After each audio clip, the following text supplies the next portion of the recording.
أعوذ بالله من الشيطان الرجيم. بسم الله الرحمن الرحيم. يا أيها الذين آمنوا لا تتبعوا خطوات الشيطان،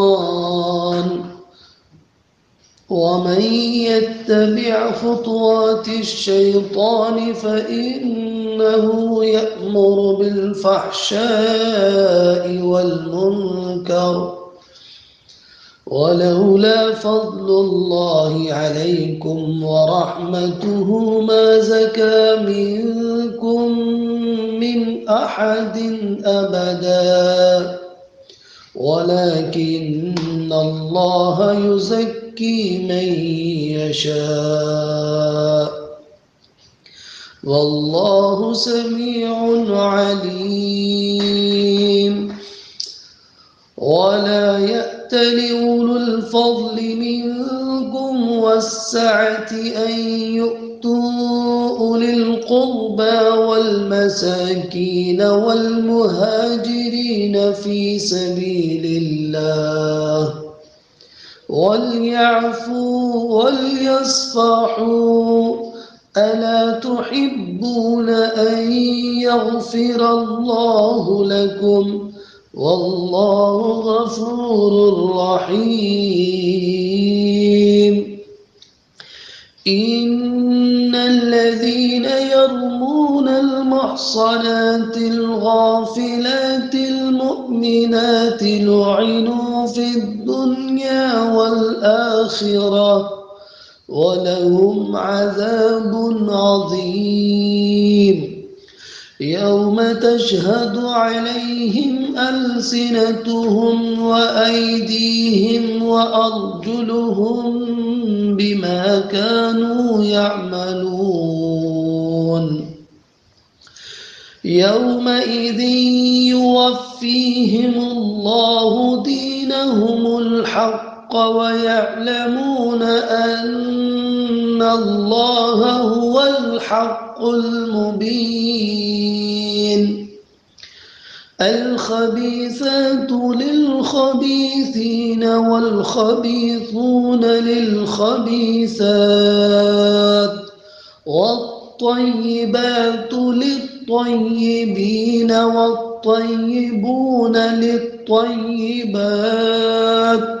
أولئك مبرؤون مما يقولون، لهم مغفرة ورزق كريم. يا أيها الذين آمنوا لا تتبعوا خطوات الشيطان، اے ایمان والو شیطان کے قدموں کی پیروی نہ کرو. خطوہ جمع خطوات، قدم سے قدم ملا کر چلنے کو کہتے. خطا یخطو خطوہ، قدم سے قدم ملا کر چلنا. ایک قدم اور دو قدم کے درمیان کی جو دوری ہوتی ہے اس کو بھی خطوات کہتے ہیں. یا ایھا الذین آمنوا لا تتبعوا خطوات الشیطان، اے ایمان والو شیطان کے قدموں کی پیروی نہ کرو. ومن يتبع خطوات الشیطان فإنه يأمر بالفحشاء والمنکر، اور جو شخص شیطان کے قدموں کی پیروی کرے گا تو شیطان اس کو فحش، بدکاری اور منکر ہی کا حکم دیتا ہے. فَإِنَّهُ يَأْمُرُ بِالْفَحْشَاءِ وَالْمُنْكَرِ، وہ تو فحش باتوں کا، بدکاری کا، والمنکر اور منکر کا حکم دیتا ہے. وَلَوْلَا فَضْلُ اللَّهِ عَلَيْكُمْ وَرَحْمَتُهُ مَا زَكَى مِنْكُمْ مِنْ أَحَدٍ أَبَدًا، اور اگر اللہ کا تم پر فضل اور اس کی رحمت نہ ہوتی تو تم میں سے کوئی کبھی پاک نہ ہوتا. ولیکن اللہ یزکی من یشاء، لیکن اللہ جس کو چاہتا ہے پاک کر دیتا ہے۔ واللہ سمیع علیم، اور اللہ تعالیٰ سننے والا اور جاننے والا ہے۔ ولا يأتل أولو الفضل منكم والسعة أن يؤتوا أولي القربى والمساكين والمهاجرين في سبيل الله، اور تم میں سے جو لوگ صاحب فضل اور وسعت والے ہیں وہ قسم نہ کھائے کہ نہیں دیں گے رشتہ داروں کو،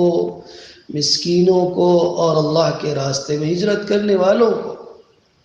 وَلْيَعْفُوا وَلْيَصْفَحُوا أَلَا تُحِبُّونَ أَن يَغْفِرَ اللَّهُ لَكُمْ وَاللَّهُ غَفُورٌ رَحِيمٌ،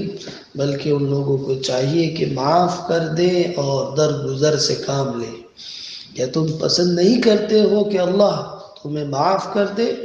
اور اللہ بخشنے والا اور رحم کرنے والا ہے۔ إن الذين يضمون المحصنات الغافلات المؤمنات لعنوا في الدنيا والآخرة ولهم عذاب عظيم، یقیناً وہ لوگ جو تہمت لگاتے ہیں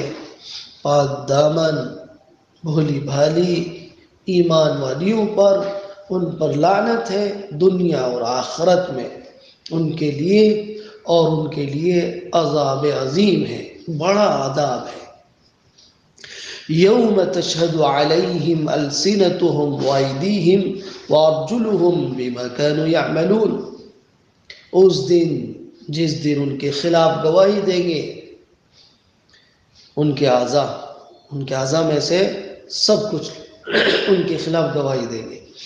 یعنی اس دن جس دن ان کے خلاف گواہی دیں گی ان کی زبانیں، ان کے ہاتھ اور ان کی ٹانگیں، ان اعمال کی وجہ سے جو وہ کرتے تھے، بما کانوا یعملون، یہ سب گواہی دیں گے اس بنیاد پر کہ وہ جو اعمال کرتے تھے اس کی وجہ سے۔ یومئذ یوفیہم اللہ دینہم الحق ویعلمون ان اللہ هو الحق المبین، جس روز اللہ تعالیٰ ان کو ٹھیک بدلہ دے گا، پورا بدلہ دے گا۔ دین کے معنی بدلے کے ہیں یہاں پر اللہ، اور حق ٹھیک بالکل پورا، اللہ تعالیٰ ان کو ٹھیک پورا بدلہ دے گا، اور وہ جان لیں گے اللہ ہی حق ہے، هو الحق المبین، حق کو حق کر دینے والا ہے، واضح کر دینے والا ہے۔ الخبیثات للخبیثین والخبیثون للخبیثات والطیبات للطیبین والطیبون للطیبات، خبیث عورتیں خبیث مردوں کے لیے ہیں، اور خبیث مرد خبیث عورتوں کے لیے، اور پاکیزہ عورتیں پاکیزہ مردوں کے لیے، اور پاکیزہ مرد پاکیزہ عورتوں کے لیے ہیں۔ اولئک مبرعون مما یقولون، اور یہی سب یعنی پاک خواتین اور مرد بری ہیں ان باتوں سے جو یہ لوگ کرتے ہیں، یعنی ان پر الزامات لگاتے ہیں تو یہ ان الزامات سے بری ہیں جو بھی وہ ان پر تھوپتے ہیں۔ لہم مغفرۃ ورزق کریم، ان پاکیزہ مرد اور پاکیزہ عورتوں کے لیے جن پر لوگ تہمتیں لگاتے ہیں یہ بری ہے، ان کے لیے مغفرت ہے اور اعلیٰ درجے کا رزق ہے، رزق کریم، ان کے لیے اعلیٰ درجے کا رزق ہے۔ عزیز طالبات،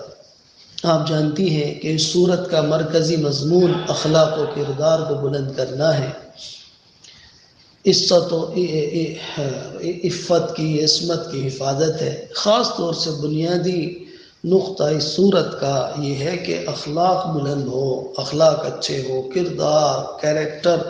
بہت بہتر ہو، اچھا ہو، اس کی پاکیزگی ہو، فکر و نظر کی پاکیزگی ہو، دل کی پاکیزگی ہو،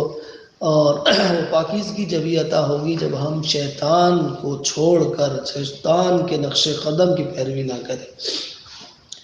گزشتہ آیت میں بھی تہمت کے تعلق سے جو حضرت عائشہ پر لگائی گئی تھی وہ ایک شیطانی عمل تھا۔ ظاہر سی بات ہے، شیطان ہی تو سکھاتا ہے، شیطان ہی تو یہ باتیں ڈالتا ہے تاکہ معاشرے میں برائیاں پھیلیں، معاشرہ بگڑ جائے، معاشرہ گندہ ہو جائے، لوگوں کے ذہن و دماغ میں گندگی پیدا ہو جائے۔ تو اللہ تعالیٰ یہاں حکم دے رہا ہے، تنبیہ کر رہا ہے، اے وہ لوگوں جو ایمان لائے ہو۔ بڑا پیارا انداز اللہ نے یہاں اپنایا ہے، ایمان والا کہہ کر اللہ تعالیٰ عزت کو بڑھا رہا ہے۔ جب اللہ تعالیٰ یہ خطاب فرماتا ہے اور یہ لقب دیتا ہے تو اس میں اعزاز ہے، اکرام ہے۔ پہلی بات تو یہ ہے کہ جب اللہ تعالیٰ یا ایھا الذین آمنوا کہتا ہے تو اس کے اندر ایمان والوں کے لیے یہ بار بار خطاب کرنا ان کا اعزاز ہے، ان کا اکرام ہے، ان کی عزت ہے اس کے اندر۔ پھر دوسری طرف اللہ تعالیٰ یہ یا ایھا الذین آمنوا کہہ کر ایمان والوں کے اندر ایمان کا احساس اور شعور بیدار کرنا چاہتا ہے، اور اس شعور کو اور اس ایمان کے احساس کو یاد دلاتا ہے۔ اور اللہ یہ چاہتا ہے کہ ہم مومن، ہمارے اندر جو مومن ہے، مومنانہ حیثیت اور مسلمانہ مقام و منصب کو کبھی بھولے نہیں، بلکہ اس کو اپنے احساس کی گہرائیوں میں رکھیں تاکہ اپنی ذمہ داریوں کو انجام دیتے رہے۔ یہ ہے اس یا ایھا الذین آمنوا کہنے کے پیچھے راز۔ ایک طرف اللہ تعالیٰ اپنائیت کا اظہار کر رہا ہے کہ تم میرے ہو، تم مجھے مانتے ہو، ان کا اعزاز اکرام ہے، اور دوسری طرف ایمان کی حیثیت کو بیدار کرنا ہے، ایمان کے شعور کو اور ایمان کی جو اصل ذمہ داری ہے اس کو ان کا احساس دلانا ہے۔ اور تیسری بات یہ ہے کہ جب یا ایھا الذین آمنوا کہہ کر اللہ تعالیٰ خطاب کرتا ہے تو اس کے بعد جو حکم آتا ہے وہ اس ایمان کا براہ راست تقاضا ہوتا ہے۔ یعنی یا ایھا الذین آمنوا کہہ کے جو بات آگے آئے گی وہ اس ایمان کا تقاضا ہے۔ اگر اس تقاضے کو پورا کرتے ہیں تو یہ ایمان سچا ہے اور اپنے دعوے میں پکے ہیں، اور اگر ایمان کے تقاضے کو پورا نہیں کر رہے تو پھر ایمان کو جانچنا چاہیے اور ایمان کو تلاش کرنا چاہیے کہ وہ کہاں ہے، کہ زبان پر ہے لیکن عمل میں نہیں ہے، اس کے تقاضے کو پورا نہیں کرتا ہے۔ تو یہ بنیادی باتیں ہیں۔ تو یا ایھا الذین آمنوا لا تتبعوا خطوات الشیطان، اب یہ تقاضا ہے ایمان کا کہ تم شیطان کے نقش قدم کی پیروی نہ کرو۔ جو شخص بھی شیطان کے نقش قدم کی پیروی کرے گا وہ اسے برائی میں، بے حیائی کے کاموں میں، نافرمانی کے کاموں میں، منکر میں مبتلا کر کے چھوڑے گا، یہ اس کے پیچھے رہے گا۔ تو کسی کی عزت اچھالنا، کسی کی عزت و ناموس کے معاملے میں ہر بات کو صرف سن کر آگے نقل کرنا جس میں اس کے پاس کوئی دلیل نہیں ہے، کوئی سند نہیں ہے، یہ ایک شیطانی عمل ہے۔ صرف ظن کی بنیاد پر کسی کی عزت اچھالنا یہ شیطان کی پیروی ہے۔ تو لہٰذا اس شیطان کی پیروی نہ کرو، اس سے دور رہو، اس کے نقش قدم سے دور رہو، وہ تمہیں برباد کر کے چھوڑے گا، کہیں کا نہیں چھوڑے گا تمہیں۔ تو ہر معاملے میں دیکھیں خطوات صرف ایک ہی اس کا حربہ نہیں ہے، اس کی چال صرف ایک نہیں ہوتی ہے، اس کا قدم صرف ایک نہیں ہے، جمع کا صیغہ استعمال کیا ہے۔ تو ہر اعتبار سے ہر اس کے پیروی سے بچو، اس کے قدم بقدم ملا کر نہ چلو، اس کے نقش قدم کی پیروی نہ کرو۔ اب جتنے بھی خیالات میں پیروی نہ کرو، افکار میں پیروی نہ کرو، عقائد میں پیروی نہ کرو، سیرت و کردار میں پیروی نہ کرو، رہن سہن ہے، معاشرت ہے، سماجی زندگی ہے، معاملات ہیں، تعلقات ہیں، اور جو بھی چیز انسان کر رہا ہے اگر ہم اس کو پیچھے سے جوڑ کر رکھیں تو یہاں تہمت لگانے کے سلسلے میں، لیکن اگر اس کا مفہوم عمومی انداز میں رکھیں تو ہر میدان میں، وہ سیاست کا میدان ہو، وہ انتظامات ہوں، قوم و ملت کے مسائل ہوں، تہذیب و تمدن ہو اور ادب و ثقافت ہو، زندگی کے تمام گوشوں میں، میدانوں میں، شعبوں اور مرحلوں میں کہیں پر بھی شیطان کے پیچھے نہ چلو، اللہ اور اس کے رسول کتاب سے ہٹ کر نہ چلو۔ جو بھی شیطان کے پیچھے چلے گا، اس روش کو اختیار کرے گا جو سراسر ایمان کے خلاف ہے، اسلام کے خلاف ہے۔ جو شخص گروہ، جماعت، پارٹی یا قوم شیطان کی پیروی کرتی ہے تو شیطان اسے ناجائز کاموں میں مبتلا کرتا ہے، بے حیائی کے کاموں میں مبتلا کرتا ہے، بدکاری کراتا ہے، برائی میں مبتلا کرتا ہے، معصیت اور کرپشن کا حکم دیتا ہے۔ یہ ہے وہ شیطان، شیطانی راہ دکھاتا ہے اور شیطانی روش اور ڈگر پر انسان کو ڈال دیتا ہے۔ اس لیے حکم ہے اللہ کا، ایمان کا تقاضا ہے کم سے کم ایمان والے تو اس کے پیچھے نہ چلے، اس کی طرف نہ دیکھیں، اس کی نقش قدم کو اپنی زندگی سے نکال پھینکے جہاں جہاں بھی ہے، وہ زندگی کے کسی گوشے میں ہو۔ میں نے بتایا کہ وہ چاہے فکر و نظر سے اس کا تعلق ہو، گندی فکر آ رہی ہیں تو جھنجھوڑ دیں، اس کو نکال پھینکے۔ دل میں غلط وسوسے آ رہے ہیں، یہ بھی شیطانی ہے۔ غلط سوچ رہا ہے آدمی، غلط کرنے کا ارادہ کر رہا ہے، ناجائز کام کی طرف اس کا دل کا میلان ہو رہا ہے، تو یہ سب شیطان سے اللہ کی پناہ چاہے اور نکل پڑے اور چھوڑ دیں اس کو، ورنہ وہ برباد کر دے گا، فحش میں مبتلا کر دے گا۔ اور جب انسان اس کے اندر مبتلا ہو جاتا ہے تو پھر واپسی کا راستہ اس کے لیے مشکل ہو جاتا ہے۔ شیطان برائی میں اس طرح ڈال دیتا ہے کہ وہاں سے اپنے آپ کو نکالنا مشکل کام ہو جاتا ہے۔ اس لیے اللہ تعالیٰ پہلے ہی کہہ رہا ہے کہ سنبھل کر چلو، اور شیطان کو دیکھو کہ وہ ہر راستے پر تمہیں بہکانے کے لیے بیٹھا ہے، اس لیے ہوش کے ناخن لو، سنبھل کر چلو، ایک قدم بھی ایسا نہ ہو جو شیطان کی پیروی کی طرف جاتا ہے، اس سے بچ جاؤ ورنہ تم ہلاک ہو جاؤ گے۔ اس کے بعد اللہ تعالیٰ فرما رہا ہے وَلَوْلَا فَضْلُ اللَّهِ عَلَيْكُمْ وَرَحْمَتُهُ مَا زَكَى مِنْكُمْ مِنْ أَحَدٍ أَبَدًا، اور اگر اللہ کا فضل تم پر، اس کی رحمت نہ ہوتی تو وہ تم میں سے کسی کو کبھی پاک نہیں کرتا۔ یعنی جو لوگ دوسروں کی عزت و ناموس کے معاملے میں ہر قسم کی باتیں بے پرواہی سے قبول کرتے چلے جا رہے ہیں اور ان کے بارے میں بدگمانی میں مبتلا ہوتے چلے جا رہے ہیں، اور وہ اپنے تعلق سے یہ سمجھ رہے ہیں کہ وہ تو بہت پارسا ہیں، بہت نیک ہیں، ان کے اندر تو کوئی برائی نہیں ہے، یعنی اپنے تعلق تو انہیں اچھا احساس ہے، اچھا گمان ہے، اور دوسروں کے تعلق سے وہ منفی ذہن لیے بیٹھے ہیں اور بدگمانی کا شکار ہیں۔ تو اللہ نے فرمایا کہ یہاں جو تمہیں اللہ تمہارے اندر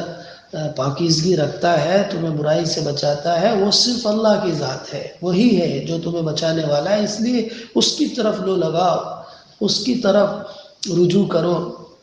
اور اللہ تعالیٰ پاک کرتا ہے اندرونی حالت کی بنیاد پر۔ تو یہ جو اللہ تعالیٰ نے تمہارے اندر پاکیزگی عطا کی ہے، تمہیں کسی گناہ میں نہیں، یہ سب اللہ کی رحمت ہے، جس کے نور اور روشنی سے تمہاری زندگی میں خوشبو ہے، اور اسی نے تمہاری زندگی کو یہ نورانیت عطا کی ہے۔ اگر اللہ کا فضل و کرم اور اس کی رحمت نہ ہوتی تو تم میں سے ایک آدمی کا بھی تزکیہ نہ ہوتا اور پاکیزگی اس کو حاصل نہ ہوتی۔ ایسا ممکن ہی نہیں تھا کہ اللہ نہ چاہتا اور ایمان والے اس کے تقاضے کو پورا کرنے کی ان کو توفیق ہو جاتی۔ یہ تو اللہ جس پر چاہتا ہے اس پر کرم فرما دیتا ہے اور اسے پاکیزگی، طہارت، نظافت اور بلند اخلاق عطا کر دیتا ہے۔ مگر یہ اندھے پن کی بات نہیں ہے کہ وہاں پر کوئی اندھا پن ہے جو غلط ہے اس کو بھی اللہ تعالیٰ پاک کر دیتا ہے، ایسا نہیں ہے، بلکہ اللہ تعالیٰ سمیع ہے اور علیم ہے، اس لیے کہ وہ تمہارے ذہنوں کو، دماغوں کو، مزاجوں کو اور خیالات کو بھی سن لیتا ہے، اور تمہارے دلوں اور روحوں اور مزاجوں کی کیفیت، تمنائیں، آرزو کو بھی معلوم کر لیتا ہے۔ وہ اپنے علم کے مطابق جسے چاہتا ہے پاکی اور پاکیزگی عطا فرما دیتا ہے۔ یہ وَلَكِنَّ اللَّهَ يُزَكِّي مَن يَشَاءُ کا مطلب ہے کہ جس کو چاہتا ہے پاک کر دیتا ہے، یعنی اللہ، اور آگے واللہ سمیع علیم، اور اللہ سننے والا، جاننے والا ہے۔ یہ اس بات کی یاد دہانی ہے کہ جو شخص اپنی ذات کے معاملے میں ضرورت سے زیادہ حسن ظن رکھتا ہے، وہ اس بات کو کبھی بھولے نہیں کہ خدا سمیع ہے اور علیم ہے۔ وہ ہر شخص کی چھپی ہوئی باتوں کو سنتا اور جانتا ہے، جو دل میں جھرجھری پیدا ہوتی ہے وہ اس کو بھی سنتا ہے، اور اندر اندر کیا پلاننگ چل رہی ہے، دماغ کیا سوچ رہا ہے، دل میں کیا وسوسے آ رہے ہیں، ذہن و دماغ کیا خیالات لا رہے ہیں، ان سب کو اللہ تعالیٰ جانتا ہے، اس بنیاد پر اللہ تعالیٰ فیصلے کرتا ہے۔ جو اندر سے چاہتا ہے کہ اللہ اس کو برائی سے بچا دے، اللہ اس کو برائی سے بچا دیتا ہے۔ جو اندر سے چاہتا ہے کہ اللہ میں پاک ہونا چاہتا ہوں، ایک اچھی زندگی گزارنا چاہتا ہوں، تو اللہ اس کے راستے اس کو دکھاتا ہے اور اس کو شیطان کے نقش قدم سے بچاتا ہے۔ تو یہ دو صفت لا کر اللہ تعالیٰ دونوں اعتبار سے یہاں وارننگ دے رہا ہے کہ کوئی زبان سے کہے ہم تو بہت پاک ہیں، ہم تو بہت متقی اور پرہیزگار ہیں، تو ان کے لیے بھی اس میں وارننگ ہے اور وعید ہے اور دھمکی ہے کہ اللہ جانتا ہے کہ تمہارے دل میں کیا چھپا ہوا ہوتا ہے اور تم اندر کیا چھپائے بیٹھے ہو، تمہارے دل میں کیا چل رہا ہوتا ہے، ہم سب جانتے ہیں، ہم سب سنتے ہیں۔ اور جو واقعی زبان سے نہیں کہہ پاتے لیکن اندر ہی اندر ان کا دل یہ آواز لگاتا ہے، اللہ ہمیں برائی سے بچا، ہمیں نیک عمل کی توفیق عطا فرما، ہمیں اچھے لوگوں کے ساتھ ہمارا اٹھنا بیٹھنا فرما، ہمیں متقی و پرہیزگار بنا، اس کو بھی اللہ تعالیٰ سنتا ہے۔ اس بنیاد پر اللہ تعالیٰ ان کو نیکی کے راستے پر چلاتا ہے۔ اگلی آیت نمبر 22 میں یہ حکم ہے کہ جو لوگ پیسے والے ہیں، جن کے پاس وسعت ہے، قدرت ہے، وہ کبھی بھی جن کا ان پر حق ہے اس کو نہ دینے کی قسم نہ کھائے۔ اصل میں واقعہ یہ ہے کہ حضرت عائشہ رضی اللہ عنہا پر تہمت لگانے کے بعد حضرت ابوبکر صدیق نے ایک صحابی مصطح بن اساسہ ان کا نام ہے، ان کو قسم کھا لی تھی کہ اب میں ان کی مدد نہیں کروں گا، کیونکہ مصطح بن اساسہ غریب خاندان سے تعلق رکھتے تھے، حضرت ابوبکر صدیق رضی اللہ عنہ کے رشتہ دار تھے۔ انہوں نے حضرت عائشہ پر تہمت لگائی تھی، منافقوں کے ساتھ ہاں میں ہاں ملا دی تھی، بس یہ تھا، لگانے والے تو نہیں تھے لیکن ہاں میں ہاں ملانے والے تھے۔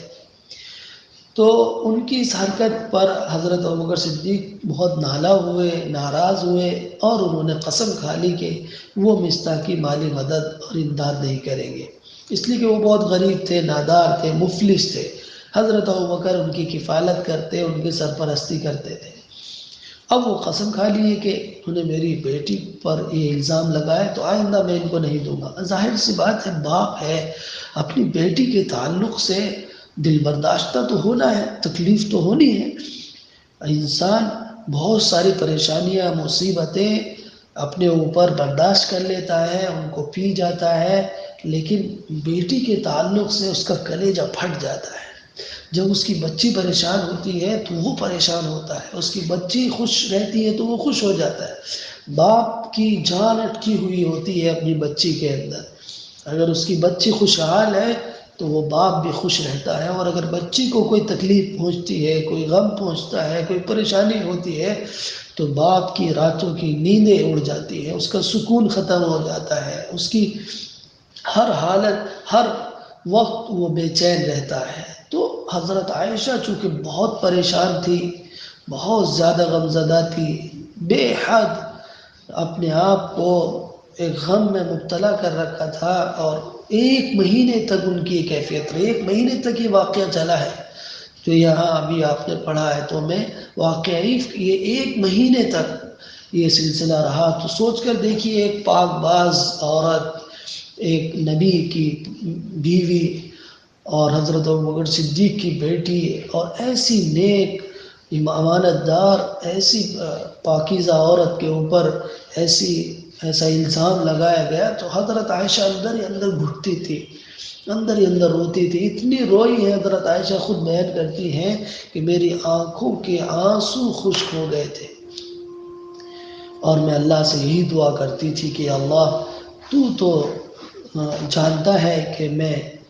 نے کوئی گناہ نہیں کیا ہے، تو میرے سلسلے میں اللہ کے رسول کو سمجھا دے، کوئی آیت نازل کر دے، کوئی وحی بھیج دے۔ تو خود حضرت عائشہ کہتی ہے کہ مجھے یہ تو اندازہ تھا کہ اللہ تعالیٰ میری برات نازل کرے گا اور ضرور اللہ کے رسول کو سمجھائے گا اور کوئی نہ کوئی بات ان کے خواب میں دکھا دے گا، لیکن یہ اندازہ نہیں تھا کہ میرے تعلق سے اتنی ساری آیتیں لگاتار نازل ہوں گی۔ 10 آیتیں مسلسل حضرت عائشہ کی پاکیزگی کو بیان کرتی ہیں۔ تو اس سے بھی اندازہ لگا سکتی ہیں آپ کہ حضرت عائشہ کا اللہ کے ہاں کیسا اونچا مقام ہے۔ اب کوئی شخص اس دنیا کے اندر ان کو برا بھلا کہیں، بہت سے لوگ ہیں جو حضرت عائشہ پر غلط حرف استعمال کرتے ہیں تو وہ اپنی آخرت برباد کرتے ہیں۔ اللہ کے نزدیک حضرت عائشہ کا مقام بہت اونچا ہے، اتنا اونچا ہے کہ ان کے تعلق سے یہ آیتیں قیامت تک پڑھی جاتی رہے گی۔ حضرت عائشہ خود فرماتی ہے کہ مجھے یہ تو اب بالکل اندازہ نہیں تھا کہ اللہ تعالیٰ میرے تعلق سے اتنی آیتیں قرآن میں نازل کرے گا اور یہ آیتیں قیامت تک پڑھی جاتی رہے گی۔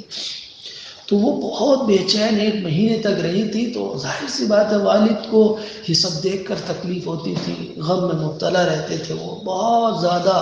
ان کو بھی تکلیف ہوتی تھی۔ تو جن جن لوگوں نے ان پر تہمت لگائی تھی اور اس میں حصہ لیا تھا، ان سب سے حضرت ابوبکر صدیق ناراض تھے۔ تو ان میں ایک ہی مصطح بن اساسہ تھے جو منافقوں کے ہاں میں ہاں ملا رہے تھے، اور حضرت ابوبکر صدیق ان کی کفالت کرتے تھے، ان کی سرپرستی کرتے تھے، چونکہ وہ غریب تھے، نادار تھے، مفلس تھے اور حضرت ابوبکر صدیق کے خاندان کے تھے، اس لیے ان کی وہ مالی مدد کرتے تھے۔ لیکن اس واقعے کے بعد انہوں نے قسم کھا لی تھی کہ میں اب ان کی مالی مدد نہیں کروں گا۔ اس پر اللہ تعالیٰ نے یہ آیت نازل کی کہ تم میں سے جن کو اللہ تعالیٰ نے اپنے فضل و کرم سے نوازا ہے، وہ اپنی ضرورت سے زائد مال و دولت رکھتے ہیں، فضل اور وسعت رکھتے ہیں، ان کو قسم نہیں کھانا چاہیے کہ رشتہ داروں کی امداد سے ہاتھ کھینچ لیں گے، مسکینوں کی امداد بند کر دیں گے اور اللہ کی راہ میں ہجرت کرنے والوں کے ساتھ تعاون کرنے سے رک جائیں گے۔ ایسے لوگوں سے اگر کوئی قصور ہو گیا ہے تو اسے معاف کر دینا چاہیے۔ اگر کوئی غلطی ہو گئی ہے، چاہے وہ زنا کا الزام اور تہمت لگانے جیسی بھاری غلطی ہو اور بھیانک کوتاہی کیوں نہ ہو، ان لوگوں کو چاہیے ان سے درگزر کر دے اور معاف کر دے، اور ان کی مالی مدد اور تعاون جو وہ کرتے تھے اس کو بند نہیں کرنا چاہیے۔ اللہ نے تمہیں اپنے فضل و کرم اور اپنی طرف سے رزق میں وسعت عطا فرمائی ہے، تو تم کو بھی اپنی وسعت قلبی کا اور فیاضی اور سخاوت کا مظاہرہ کرنا چاہیے، تمہیں دل بڑا کرنا چاہیے، اور تم چاہتے ہو کہ اللہ تمہیں معاف کر دے، غلطیاں اور قصور اور کوتاہیاں تمہارے سے ختم کر دے۔ کون ہے ایسا جس سے غلطیاں اور کوتاہیاں نہیں ہوتی ہیں؟ تو تم چاہتے ہو کہ اللہ تعالیٰ تمہیں معاف کر دے، تم سے درگزر کر دے، تو تم بھی ان لوگوں کو معاف کر دو۔ یہ جب آیت نازل ہوئی ہے اور اس میں جو یہ جملہ ہے کہ الا تحبون ان یغفر اللہ لکم، کیا تم نہیں چاہتے کہ اللہ تعالیٰ تمہیں معاف کر دے؟ جیسے ہی آیت نازل ہوئی، حضرت ابوبکر صدیق فوراً بول پڑے واللہ نحب ان یغفر لنا یا ربنا، ہاں خدا کی قسم ہم چاہتے ہیں کہ اللہ تو ہمیں معاف کر دے۔ اور فوراً ہی انہوں نے حضرت مصطح کو معاف کر دیا اور پھر سے ان کے ساتھ اس نے سلوک کرنا شروع کر دیا۔ اور چونکہ حضرت ابوبکر صدیق تو اللہ سے معافی کے اللہ پروانہ دے رہا ہے کہ تمہیں معاف کر دیں گے، کوتاہی اور تمہاری خطائیں سب معاف کر دیں گے، فوراً ہی انہوں نے حضرت مصطح کو معاف کر دیا۔ تو یہ ایک غلطی تھی ان سے جو ہو گئی تھی، لیکن انہوں نے بعد میں توبہ کی اور پھر اللہ نے ان کی توبہ کو قبول کیا۔ تو پھر حضرت ابوبکر صدیق نے ان پر اثر نو خیر خواہی شروع کر دی اور ان کے ساتھ امداد کا معاملہ شروع کر دیا۔ تو یہ عام زندگی میں بھی اسی طرح کی کسی سے کوئی غلطی ہو جائے تو ان سے درگزر کرنا چاہیے۔ جو لوگ کسی کی سرپرستی کرتے ہیں اور ان سے کوئی غلطی ہو جائے تو ان غلطیوں سے ان سے جو ہے درگزر کر لینا چاہیے۔ یہی صحابہ کا طرز ہے اور یہی اصل دینداری ہے۔ پھر اس کے بعد اللہ تعالیٰ نے ایک عمومی حکم اس کے بعد فرما رہا ہے کہ ان الذین یرمون المحصنات الغافلات المؤمنات لعنوا فی الدنیا والآخرہ ولہم عذاب عظیم۔ یہاں محصنات پاک دامن شریف اور غافلات سے مراد ہے دنیا کے جو فریب ہیں اور جو تل چھٹ ہے، اور وہ ان سب سے ناشنا اور بھولی بھالی خواتین ہیں۔ غافلات یعنی دنیا کی جو چال بازیاں ہیں اور یہ تعلق بنانا ہے اور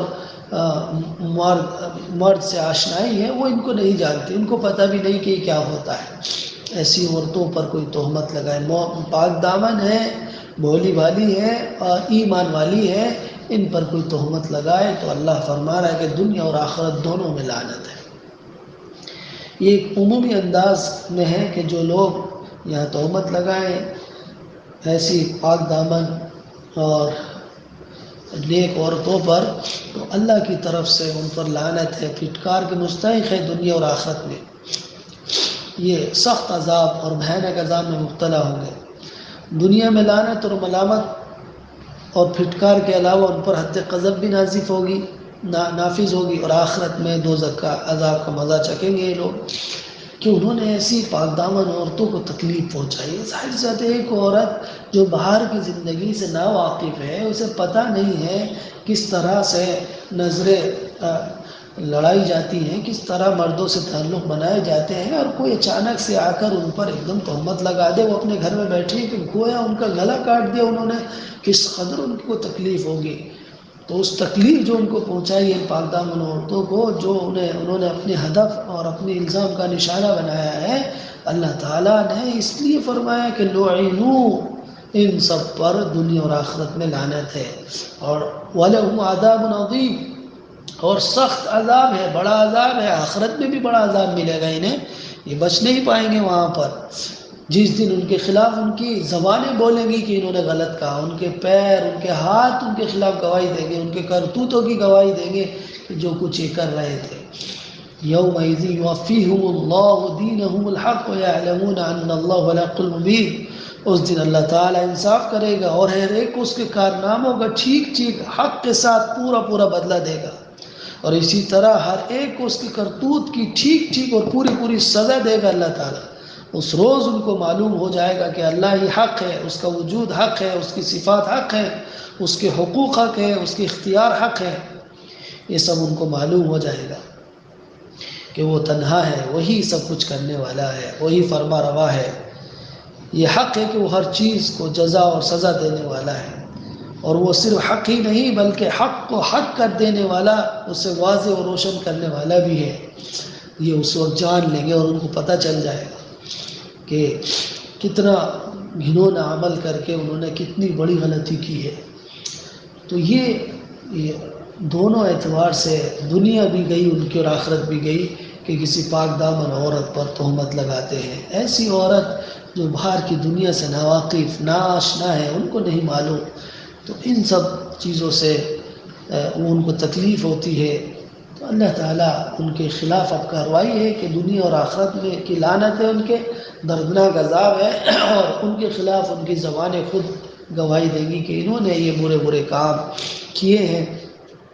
اور کوئی عذر نہیں ہوگا وہاں پر، کسی طرح کی کوئی وہ چرب زبانی نہیں۔ دنیا میں اپنی چرب زبانی سے بچ گئے ہوں گے، اپنی چال چل کر بچ گئے ہوں گے، لیکن آخرت میں ان کی یہ چرب لسانی اور زبان دانی کام نہیں آئے گی، بلکہ وہ ان کے خلاف گواہی دیں گی، ان کے اپنے ہاتھ پیر ان کے خلاف گواہی دیں گے، اور جو کچھ انہوں نے اس دنیا میں معصیت کا ارتکاب کیا ہے، کسی کی عصمت کو برباد کیا ہے، کسی کی عزت کو اچھالا ہے، یہ سب ان کے خلاف، چونکہ ہاتھ سے کرتے تھے اور منہ سے اور پیر سے، تو یہ ان کے خلاف ان کے گواہی دیں گے، اور کوئی چیز بھی ان کے حق میں ان کے معین و مددگار نہیں ہوگی، بلکہ ہر چیز ان کے خلاف ہوگی۔ یہ بڑا سخت عذاب ہوگا ان کے لیے۔ تو وقت ہو گیا ہے، آیت نمبر ہم یہیں تک پہنچے ہیں آج، اور پھر انشاءاللہ اس کے بعد آیت نمبر 25 تک ہم پہنچے ہیں، کل انشاءاللہ آیت نمبر 26 سے پڑھیں گے۔ والسلام علیکم ورحمۃ اللہ وبرکاتہ۔